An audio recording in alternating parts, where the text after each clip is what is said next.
बहुत शुक्रिया बेटा।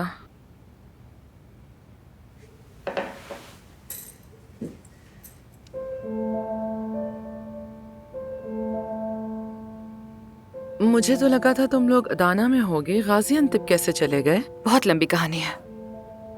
जिस पेशेंट के पास गए थे उसने कुछ प्रॉब्लम्स खड़ी कर दी थी और इसीलिए हमें आंतिब यानी फार्म हाउस जाना पड़ गया। एक रात वहीं गुजारी।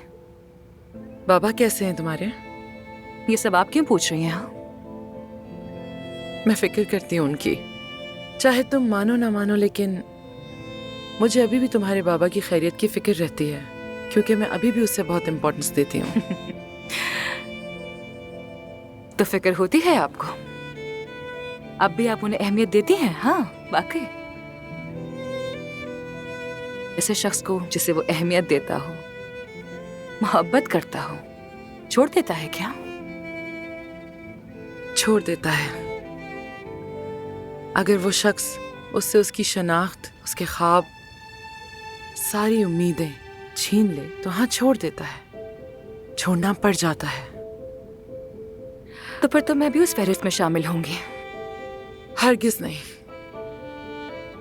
जब मुझे तुम्हारे एक्सीडेंट का पता चला तो मैं तुम्हारे पास फौरन आना चाहती थी, लेकिन तुमसे फोन पर भी कांटेक्ट नहीं हो सका मेरा अफसोस। तुमने कॉल्स भी रिसीव नहीं की मेरी।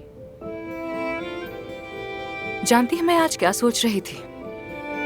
बेशक आमिर की अपनी फैमिली के साथ बहुत सारे मसाइल हैं, लेकिन वो मसाइल भी मुझे बहुत खूबसूरत लग रहे थे।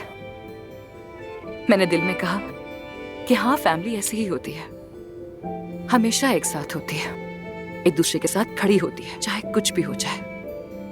तो फिर तुम मुझे अपने साथ क्यों नहीं रहने देती अफसून? मुझे इजाजत दो, मैं साथ रहना चाहती हूँ तुम्हारे। हाँ अफसून, प्लीज मेरी जान, है रिक्वेस्ट, एक बार मेरी बात तो सुन लो, सिर्फ एक बार। ठीक है, ठीक है, मैं सुन रही हूँ, बताइए। देखो, जब से मैंने होश संभाला है, मेरा ख्वाब था कि मैं डॉक्टर बनूं। मेरा सबसे बड़ा ख्वाब इस्तांबुल में रहना और आज़ाद रहना। जब मैं यूनिवर्सिटी की तैयारी कर रही थी तो तुम्हारे बाबा से मिली। तुम्हारे बाबा मैथमेटिक्स के स्टूडेंट थे और मुझे भी मैथमेटिक्स पढ़ाने लगे। फिर वो मोहब्बत हो गई। फिर मैंने इम्तिहान पास कर लिया, इस्तांबुल और मेडिकल। मैं यूनिवर्सिटी चली गई। तुम्हारे बाबा ने कहा वापस आ जाओ, गाजियांतब आ जाओ, शादी कर लेंगे। मैं इतनी मोहब्बत में थी कि लौट गई। शायद तुम्हें ये सब मालूम हो। नहीं मालूम था, मुझे कैसे पता होता? फार्म पर तो आपका नाम लेना भी मना था, बिल्कुल मना, और आपने भी मुझे कभी कुछ नहीं बताया, इसीलिए मैं कुछ भी नहीं जानती हूँ। तुम्हारे बाबा ने मुझसे बहुत वादे किए।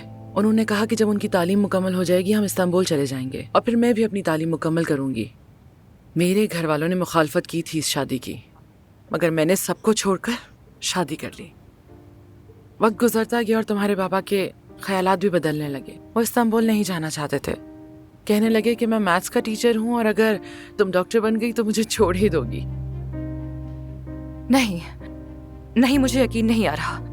मेरे बाबा ऐसा कुछ नहीं कह सकते। वो आपको पढ़ाई से नहीं रोक सकते थे। नहीं, मुझे यकीन नहीं आ रहा बिल्कुल भी। काश मैं तुम्हें यकीन दिला सकती इन सारी बातों का, लेकिन मुझे तुमसे झूठ बोल के क्या मिलेगा?